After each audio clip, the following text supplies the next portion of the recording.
Hello there. Hello. Welcome to my first video. I know I promised that it will be a Phantom Menace review. Well, it's gonna be a review of Star Wars Episode 1, The Phantom Menace. But instead, it's a comparison between Obi-Wan Kenobi the movie and Obi-Wan Kenobi the series. So let's get straight to it.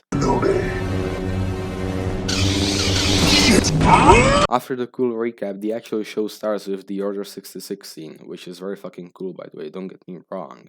Then we have the intro, and after the intro, we see the Inquisitors landing at Mos Eisley and losing a Jedi due to their incompetence. Like, oh my god, you were trained by Darth Vader, learn how to work together, Jesus Christ. But nevertheless, the Patterson cut starts with showing Tatooine's terrain and life. And right after that, we catch up with Obi-Wan at the meat shop thing. I'd personally say the movie's opening feels a lot better since it doesn't try to sell 20 fucking plots at once, but instead shows us how Obi-Wan's really doing. Because, it's a show about Obi-Wan Kenobi, not Reva, not the Inquisitors, but Obi-Wan. Anyway, I also prefer the way Patterson handles the random Jedi. He spots Kenobi in town, or so he says, and then follows him and talks to him at night, you know the scene? What are you doing here, Obi-Wan? My name is Ben. And then it's like, it makes the saloon scene, like, more intense. It gives it more tension, which I honestly prefer. And also, he makes the Inquisitors not as incompetent because Reva fucking decapitates that Jedi. Jesus Christ, she like gets rid of him right there and then. And then she hangs him in town without his head. That was fucking cruel and I love it. So I overall think Patterson's movie cut does the Tatooine part better. And also I wanna like touch the Leia scenes, not literally, that sounds wrong.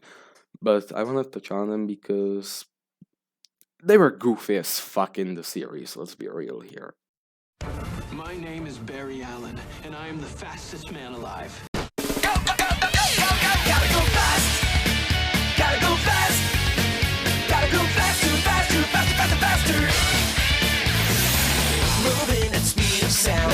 Quickest hedgehog around. Found ourselves in a situation. Stuck in a new location without any explanation. No time for relaxation. Don't. They were goofy as hell. But Patterson actually removed the chase scenes and made Leia not that much of a overpowered girl. So yeah, he also removed the suiting up scene, which was a relief. Thank God they were gone.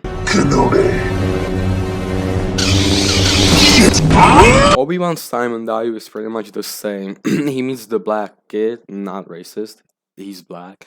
He meets the kid, he brings him to the fake Jedi, the Kingo guy from Eternals, I forgot his name. And he gives him, like, directions where to go to get Leia.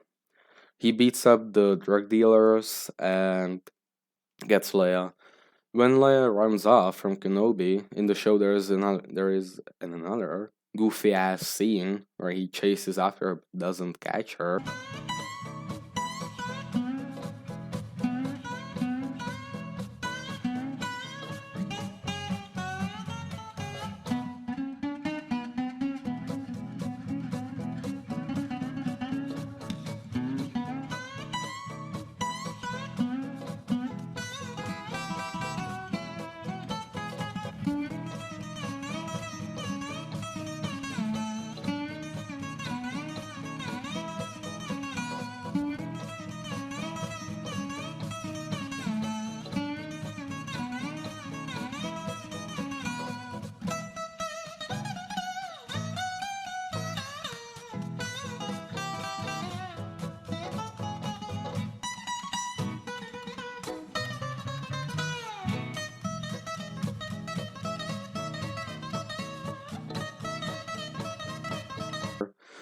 But Patterson removes that and makes it like Obi-Wan just lost her in the crowd and Leia is running from all the bounty hunters, which I think is way better.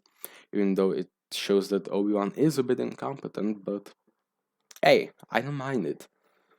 Anyway, moving on. He also adds the Coruscant chase scene with Zam Wessel to the scene on the roof where the Raptor bounty hunter is shooting at Kenobi. So I thought that was actually a pretty decent music choice. I actually smiled a lot. I like that. And on top of that, he added the Force theme when Obi-Wan was saving Leia from falling to her death.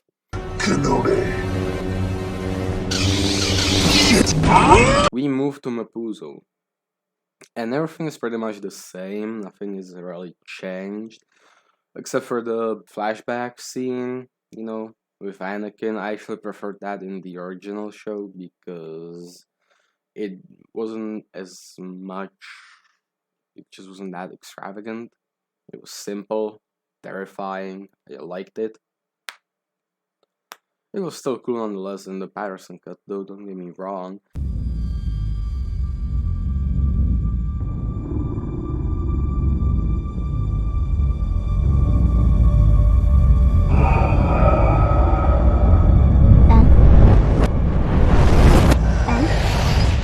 The scene after that is pretty much the same, but then we get to the Vader fight, especially the end of the Vader fight when Tala sets up the fire again and Darth Vader is just staring into the fire like a fucking dumbass in the show, not in the movie because Patterson did this. Lord Vader, should we pursue?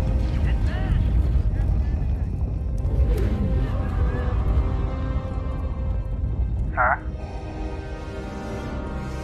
No. Not just yet. Yeah, no, that was actually really cool. I love that.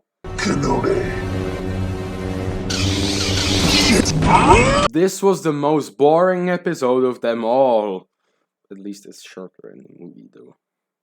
So Obi-Wan decides to practice for his death act and infiltrates the enemy base, which is Fortress Inquisitorius in this case, rescuing Leia before he can do it for the first time in New Hope.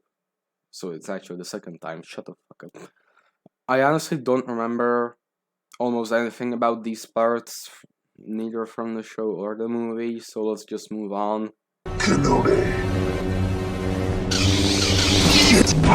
So the tracker has been planted and Vader finds Kenobi. The Anakin flashbacks are put in different sections of this part, but it doesn't harm it. It feels the same more or less. The biggest up I have for this part is Vader finally fucking killing Reva, and her backstory being shown all at once. It makes us, feel remorseful for her, at least it did that for me. I thought they made it too obvious in the show, so seeing it like this made me depressed but also happy. Depressed because it wasn't done like this in the show, but happy because I saw it like that. And, the best part was actually Reva's death. Her surviving made no sense at all, what the fuck? Dude got wounds and she still finds a way to live? What the fuck, let her die! The finale is the same until the fight, so let's get right to it, shall we? After Obi-Wan says, I will do what I must, Duel of the motherfucking Fate starts playing and I busted. Like I actually did. That music choice was so right there in the center, but Disney somehow didn't see it. Anyway, after Darth Vader buries Obi-Wan in the ground, we can hear some added Qui-Gon voice clips. Admit your defeat. You cannot run, Obi-Wan. You should have killed me and must not never ask what you made me. Obi-Wan, keep your concentration here and now where it belongs. Remember, feel, don't think. May the Force be with you.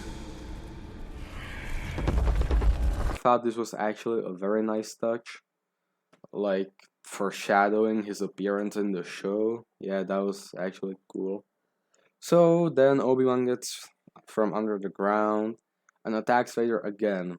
And in that moment, Battle of the Heroes starts playing and I fucking busted out again.